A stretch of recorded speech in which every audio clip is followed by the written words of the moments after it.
Vos colos, revenez. Je crois que Zumanto venu de le tourner. Et Zumanto vient de poser un morceau de 21 minutes. J'entends parler de Bible. Je retire mes mots. Écoutons encore un peu.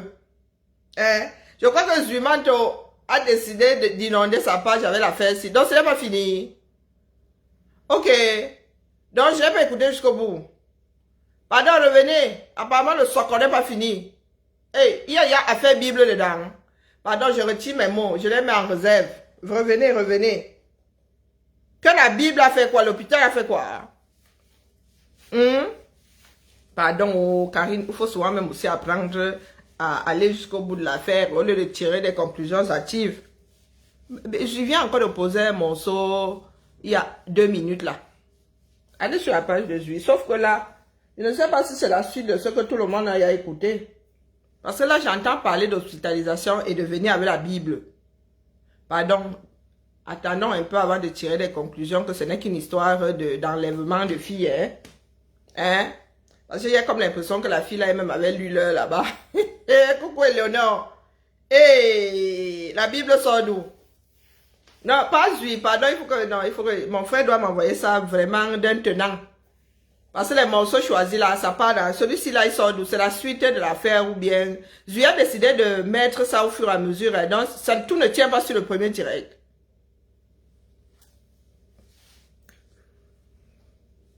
Il y a des histoires genre occultes dedans. Bon, faisons aussi les commentaires. Je vais essayer de faire mon bâti là, en attendant. Je cherche même le deuxième morceau de mon... Coucou Maniki, bonjour Emma. Bon voilà, ça a téléchargé. Voyons voir. Il y a des histoires de Bible dans ça. Hey! Des histoires d'hospitalisation. Et de viens vite, viens avec la Bible. Je suis allé trop vite en besoin apparemment. Restons connectés. Restons sur la page de page 8. Apparemment, il n'a pas... Ah, moi, ça m'aurait étonné que c'est une histoire d'enlèvement de filles.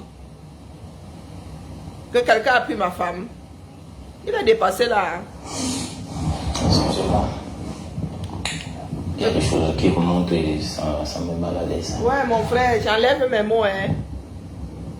Ce n'est pas qu'une histoire d'enlèvement. Chez le Rubicon et que je découvre que il est l'instigateur de toutes ces situations que j'ai vues depuis plus de 4 ans. Je suis chez moi, la grande sœur de mon ex-copine m'appelle et me dit voilà, j'ai ma belle-sœur qui va venir commencer le travail à Yaoundé et elle cherche un endroit où aller parce qu'elle habite une femme comme toi, Tchaoudja. Du coup, ce sera plus facile pour elle de rallier son lieu de service. Je lui dis que bon, de toute façon, en ce qui me concerne, j'ai pas un problème. J'ai pas un problème, mais tu sais, j'ai été avec ta sœur et ses effets sont même d'ailleurs encore ici à la maison. Donc du coup, il serait plus judiciable, il serait plus correct que tu en parles d'abord avec elle et avec ta maman. La réponse qu'ils donneront, c'est avec elle que je vais me plier parce qu'il ne faut pas qu'il y ait l'amalgame après. Elle me dit, ok, je te rappelle, je demande. Elle me rappelle 15 minutes après, elle me dit, ok, j'ai demandé à maman, j'ai aussi parlé à ma petite soeur, elles sont d'accord, il n'y a pas de problème. Passe-moi dans le numéro de la fille et puis je lui indique la maison et je vais laisser la clé derrière la fenêtre. Elle va trouver le motoman qui va l'accompagner à la maison, va lui montrer l'appartement où je suis. Un bus. J'ai trouvé. Ça se passe, la fille s'installe à la maison. Elle a sa chambre, parce que c'est une maison de 3 chambres, elle a sa chambre. Après 2 semaines après, de temps en temps, elle rentre dans sa famille à Ebolova. Quand elle rentre dans sa famille, le deuxième voyage qu'elle fait, elle revient, elle me dit, il y a une situation, en fait, je ne sais pas comment te parler de ça. Il y a ma soeur, voilà, elle traite les gens et elle a une vision sur toi, donc du coup, elle a demandé à sorte que tu l'appelles. Je dis, de toutes les façons, au point où j'en suis, rien d'autre ne peut plus me surprendre avec tout ce que j'ai J'ai déjà vécu. Le Je viens Congo, de ça ne laisse perdre personne. 6 millions et demi que j'ai confié à quelqu'un de garder. L'argent a disparu comme par enchantement, comme par sorcellerie. Je suis à bout. Je ne sais pas ce qui se passe dans ma vie. Tout ce que j'essaie de faire, rien ne marche plus. Je perds tout. Les voitures même se sont gâtées. Même la voiture que je viens d'acheter pour commencer à faire Yango avec la voiture me dérange énormément. Je dis de toute façon, je vais réfléchir, je vais voir. 2 semaines passent, elle envoie encore la nouvelle, elle dit que j'ai dit, dis à la personne chez qui tu habites. Elle vient encore me dire que ma grande soeur dit, ma petite soeur dit, dis à la personne chez qui tu habites de venir me voir, c'est urgent. S'il ne vient pas, c'est son problème. Mais je vous aurais prévenu. Je prends un peu peur, je dis ok, je prends le téléphone, je l'appelle en après-midi. Je me présente, elle me dit ok, elle me dit je ne veux pas te parler au téléphone, mais il faut que tu arrives ici à Ebulova aujourd'hui. Passer le délai, moi je ne pourrais plus rien pour toi. Oh. J'ai dit ok, je n'ai pas d'argent sur moi, je vais trouver quelqu'un qui va me prêter l'argent pour venir. Je ne vais pas d'ailleurs voir ma bague, c'est elle qui me donne l'argent de transport. Je prends la voiture. Je prends la voiture en van, une voiture d'occasion, je prends une voiture, j'arrive et je vais partir à Ebulova. On démarre la voiture, une voiture occasion de route. C'était sa première semaine au pays. Je suis sûr que non, avec ça, on va arriver en de bonnes conditions. Je serais même à l'aise que de attendre le car pour que ça charge. On a démarré la voiture, on a quitté ensemble, on a traversé l'échangeur. On est arrivé à l'autoroute. À côté de Simalé, le moteur explose. Je dis, oh là là. Le moteur explose, la voiture s'arrête. On descend de la voiture. Moi, ça me fait tellement peur. Enfin, un certain nombre d'informations qu'on m'a donné sur moi, je dis, mais est-ce que c'est pas à cause de moi que cette voiture s'est gâtée? À un moment, tu deviens parano. Je prends mon téléphone, je l'appelle, elle me dit, tu appelles Niro, je dis, je suis bloqué sur l'autoroute à Simalène. Qu'est-ce qui se passe? Elle me dit, en fait, voilà la voiture, le moteur a coulé. Et là, je sais pas quoi faire. Elle me dit, tu es un homme, débrouille-toi, mais arrive à Ebulova aujourd'hui. Je suis presque à 4 km de Simalène. Et sur le tronçon de l'autoroute, il n'y a pas de taxi. Je commence à marcher de là jusqu'à l'échangeur pour prendre un taxi, arriver sous un soleil battant. Pour arriver à l'échangeur, prendre un taxi et rallier un val. Je me suis fait des amis de fortune là sur la route, les cordonniers qui faisaient aussi le chemin. On a fait le chemin ensemble. Je suis arrivé à l'échanger, j'ai encore pris le taxi. Cette fois-ci, j'ai pris le bus. On a pris le bus, on a démarré. Quand on traverse un Balmayo, je ne ressens plus mon corps. J'ai des frissons. Tout ça, le froid me touche. Tout ça à cause Au fur et à mesure qu'on avance, je suis en état de choc, mon corps ne répond plus. Je commence à grelotter dans la voiture. Les gens prennent même peur. Je dis que mais qu'est-ce qui t'arrive? Tu es malade. Moi-même là. On prend pas. On dit que je n'étais pas malade quand j'ai pris le bus. Je n'étais pas malade. Tout ça part de l'histoire. Et moi, je commence à soupçonner ce qui se passe dans ma tête. Mais comment dire à tous ces passagers que voilà, j'ai encore vu des choses bizarres depuis cet après-midi. On avance. Je prends peur au moment où les passagers conseillent au chauffeur de s'arrêter dans un centre de santé, de me faire descendre et je reste là, quelqu'un viendra s'occuper de moi. Je lui dis, attends, je vais appeler d'abord, j'appelle la dame, je lui explique la situation, tout avec une voix qui tremblotait, elle me dit que voilà, comme tu vois là, ça ne va pas ici. On suggère même de me laisser dans un centre de santé, dans une ville plus proche là, pour qu'on me soigne d'abord. Elle me dit, ne descends pas de la voiture, arrive à Ebulova. Tu vas arriver à Ebulova. Elle me dit tu vas raccrocher, tu as pris ta Bible comme je t'ai dit. Elle me dit oui, ok. Dis tel psaume, tu le lis 7 fois. Tu vas arriver. Non, tu ne connaissais pas. Donc tout ça, c'est autour d'une histoire avec Benoît Bidjang. Et sa femme qui est la femme partagée entre Benoît Bidjang et lui et son ex aujourd'hui. Est-ce que j'ai vraiment envie de comprendre ce qui se passe dans cette histoire? J'avais déjà déposé, hein. Mais quand j'ai entendu les premières minutes de « Oh, je suis à l'hôpital, oh, la Bible a fait qu'elle dit que ah, peut-être que je suis allé trop vite en besogne. » Et avant, j'ai commencé à apprendre parce que j'étais déjà touché. J'ai ouvert une Bible que la mère de ma fille m'avait offerte et que je n'avais jamais ouverte. Comme quoi, hein?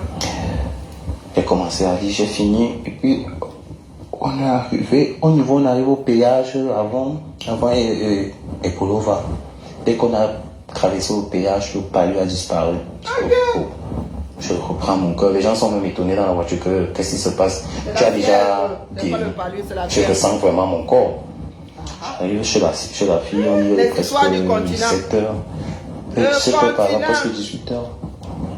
J'arrive, bon, comme c'est une famille qui me connaît aussi un peu parce que ma belle-sœur est là-bas, mon ex-belle-sœur est là-bas. J'arrive, je salue les gens qui sont dehors. Quand je vais entrer, on me ferme la porte au nez. Okay. Brutalement, je suis même. On t'invite moi de fermer la porte au nez. Elle envoie la nouvelle que dites-lui de rester d'abord là-bas dehors. Ok. Je reste dehors, je suis même un peu frustré. Tu ne peux pas demander à quelqu'un de venir et puis tu lui fais ce genre de scène. Je vais rester, je digère. De toute façon, tu as digéré plus que ça, donc rien ne peut plus t'étonner. C'est dans cet état d'esprit que je suis, rien ne peut plus m'étonner. 15 minutes après, on ouvre la porte. Étonnement, qu'est-ce que tu fais derrière Franck? Elle dit, il peut ancrer. Tu vois comment il va s'ancrer devant la porte. L'histoire là a fini dans la sorcellerie. Elle me m'asseoir juste en face d'elle. Elle me demande, ça va, tu t'appelles qui? Je m'appelle Franck Egodin.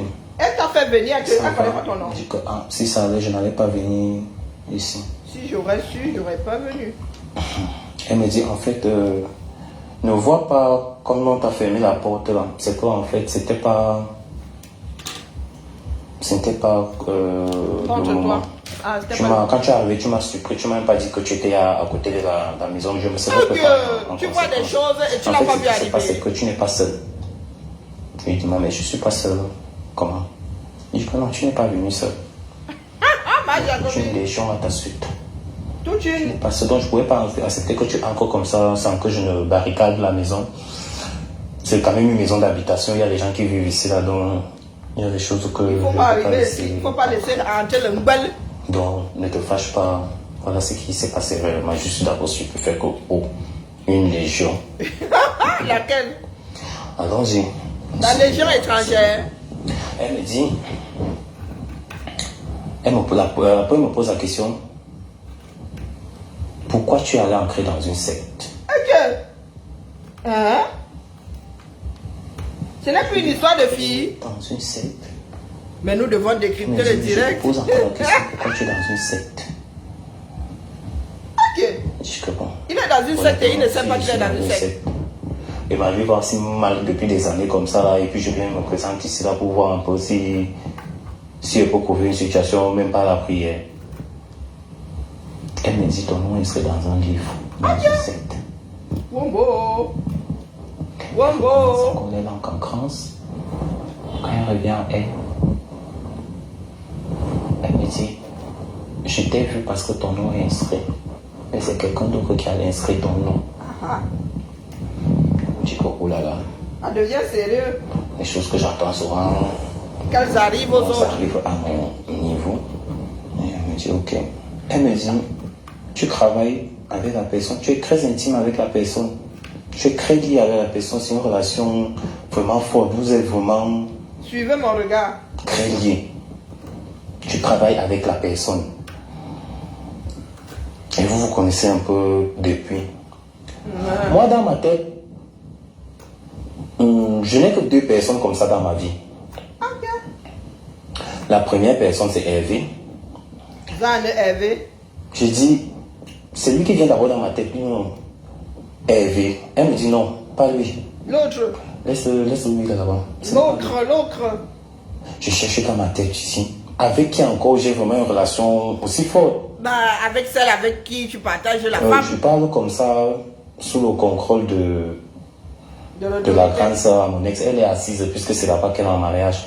Elle est assise. Je dis, elle me dit, cherche bien dans ta tête. Moi, je connais le nom, mais je veux que ça sorte de ta bouche. Bon, c'est à elle de donner le nom. Je dis, Bruno. Non, pas lui, comment? Elle me dit, pas lui, comment? C'est le nom là que je voulais que tu prononces. Je dis que non. Elle me dit que aussi.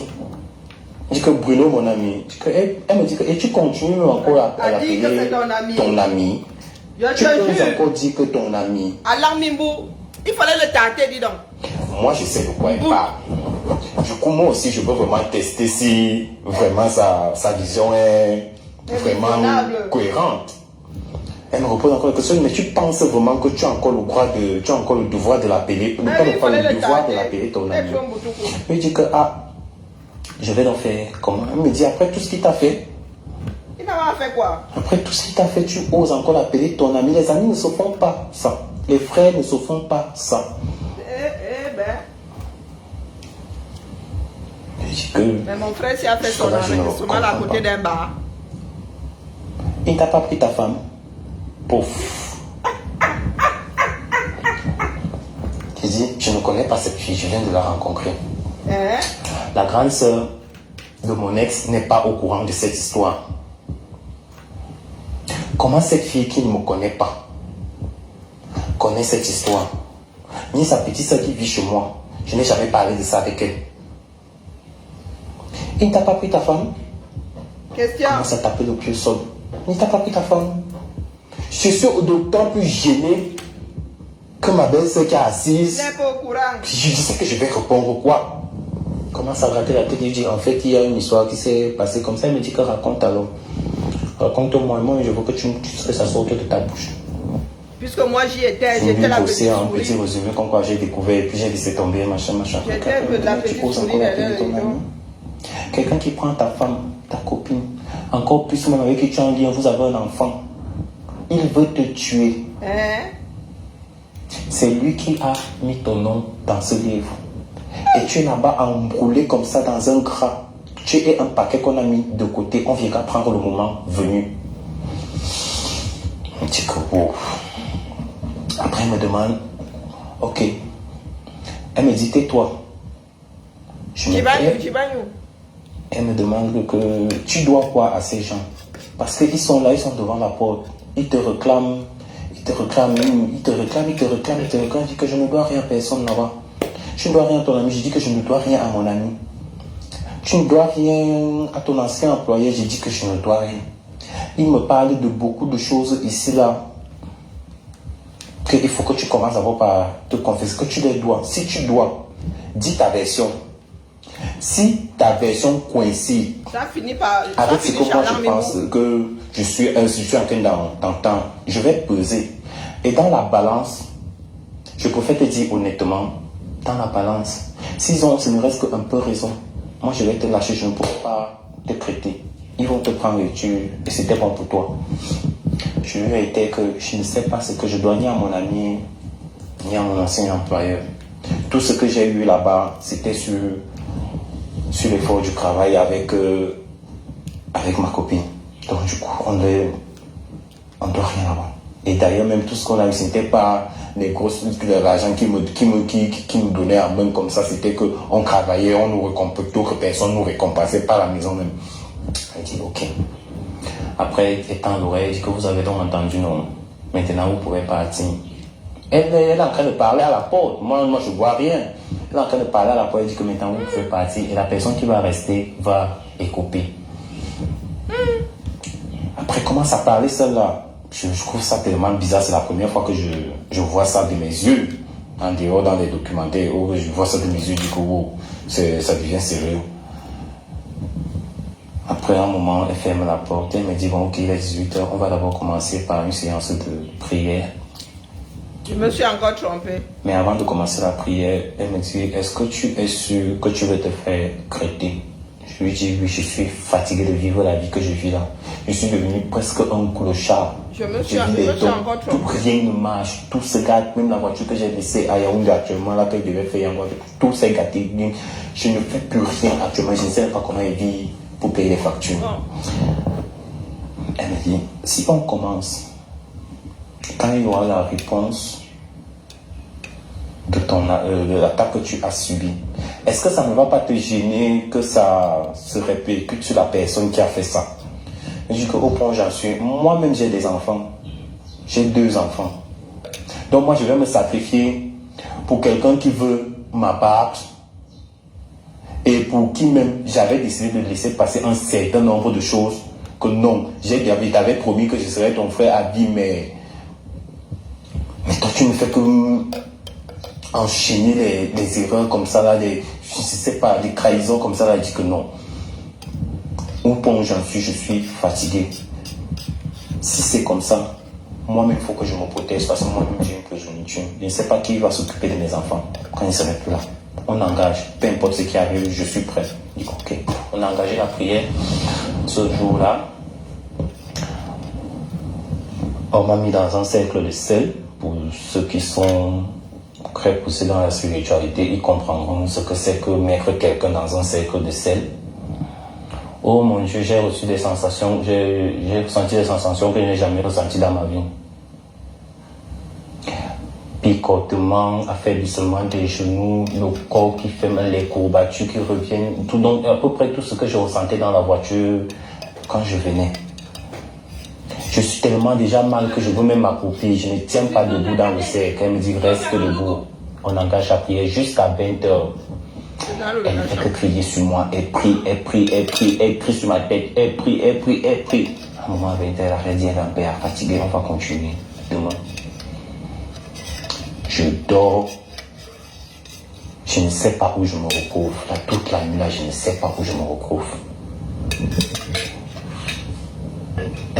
Après, elle me dit, j'espère que tu n'es pas pressé parce que la prière, ce n'est pas comme chez les praticiens, ça prend du temps. J'espère que tu n'es pas pressé. Je dis que maman, je suis là, aucun enfant ne m'attend à la maison. Si ça peut m'enlever, du coup, je me couvre. On continue.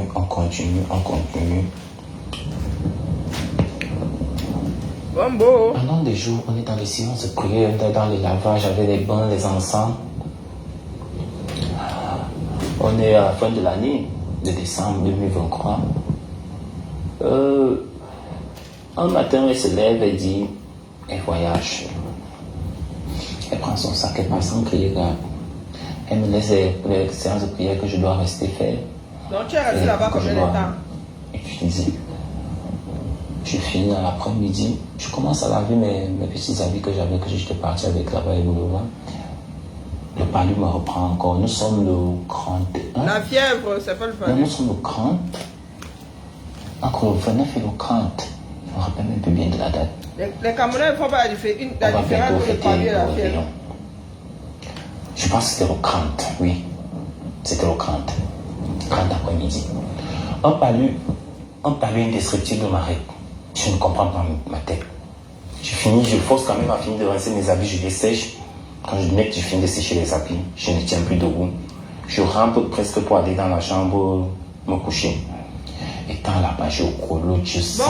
Bon week-end, mon corps est glacé. Donc ça, c'est glacé, ça chauffe, les frissons, la chair de poule.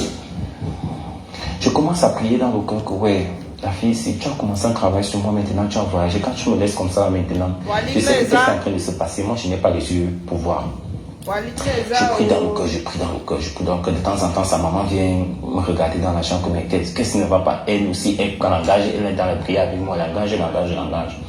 À un moment, je suis à bout, je dis que ouais, la fille, si pardon, viens, je commence à parler dans mon corps, pardon, viens. Moi, je ne sais pas qu'au moment où l'attaque a commencé, elle a pris la route, elle est revenue. Donc, je lui dépose 100 pièces détachées. Ok, bah écoutez, s'il faut traiter la chose, j'attends que je lui ai posé tout et encore vraiment, moi, je ne sais pas où il va en venir. D'accord, je ne sais pas. Je suis du genre,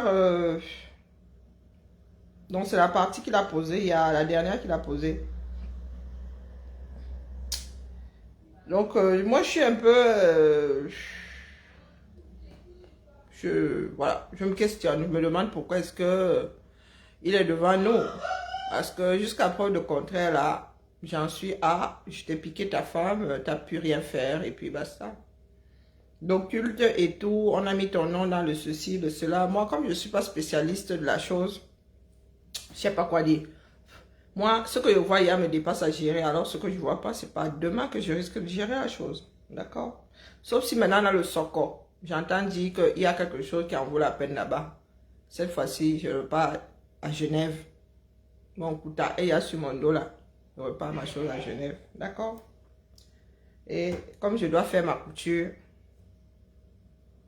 je dois me concentrer. Sinon, je vais finir par coudre mon propre doigt. J'aurais bien faire un gâteau même avant. Il n'y a plus de beurre ici. Si il y a du lâche, le beurre là, je risque de me faire beurrer. Allez, cette fois-ci, hein, à moi la couture. Je poste le travail fini tout à l'heure. Et premier arrivé, premier servi, parce que je ne compte pas coudre non-stop les 2 prochaines semaines. J'ai ma propre tenue à faire. Et comme je risque d'utiliser le ndop et que les gens vont me tomber sur le coin, bah, j'en donne un tout petit peu à chacun parce que le bout que j'ai là va bientôt arriver en bout de course. Donc voilà. On se retrouve tout à l'heure en publication couturiale. Oui, parce que là, ma pauvre machine là me dit Karine, viens me maltraiter. J'avais un problème technique que j'ai trouvé le bout qui me manquait. C'est bien. Tu avais perdu les boucles d'oreilles. Eh, vraiment. Je vais commencer à vous mettre le truc pour bloquer derrière, mais est-ce que vous allez le mettre? Moi-même, je sais que quand elles portent des boucles d'oreilles, elles tombent toujours. Si elles n'ont pas de puce. D'ailleurs, parlant de boucles d'oreilles, si elles n'ont pas de truc pour bloquer derrière, je poste ça où? Je poste sur Valkyries, mais je partage souvent ici. Je partage souvent ici. Je vais lancer un direct, je vais vous présenter le truc. Mais ma fille va aussi faire, elle devait faire, je lui ai dit depuis hier de faire une vidéo des morceaux là. Parce que moi je vais les piquer. Hein. Et elle viendra me dire que même, tu m'as pas montré comment tu fais que tu couds. L'enfant d'aujourd'hui, elle a fainéantise. Je partage très souvent sur cette page, sauf fainéantise bien sûr, mais je partage aussi ici. Il y a une autre page là-bas qui est en friche. Là où je suis censée mettre mon savoir-faire. Hein? Je suis censée mettre mon savoir-faire là-bas. Donc, on se dit à tout à l'heure. Pour vraiment faire la couture, il faut que je fasse un vide dans ma tête. Je ne peux pas faire là, ce coup-là. Je ne peux pas faire les deux parce qu'il suffit d'une seconde d'inattention pour que tu te retrouves à faire une bêtise. Et j'utilise un point qui est difficile à défaire et qui, ça m'agace. C'est pas un point droit, le point droit est facile, mais là j'utilise une couture solide et celle-là elle est chiante comme la pluie, donc vaut mieux ne pas me tromper. Voilà, et j'en profite pendant qu'il y a de la lumière parce que c'est du bleu et bien que je ne sois plus myope apparemment, ou bien assez myope, c'est la myopie. Hein. Ah bon, bref, ma vue a changé. Quand j'ai pas de lumière, le bleu, les couleurs foncées, moi ça fait 3, je peux plus coudre la nuit, tout ce qui est foncé. Je vois, mais alors je vois que dalle. Je suis maniaque. Donc je dois profiter de la lumière qu'il y a aujourd'hui. Et puis voilà. On se dit à tout à l'heure, peut-être sur Valkyrie, sinon ben, je mettrai une vidéo. Bye bye à la famille. Au boulot.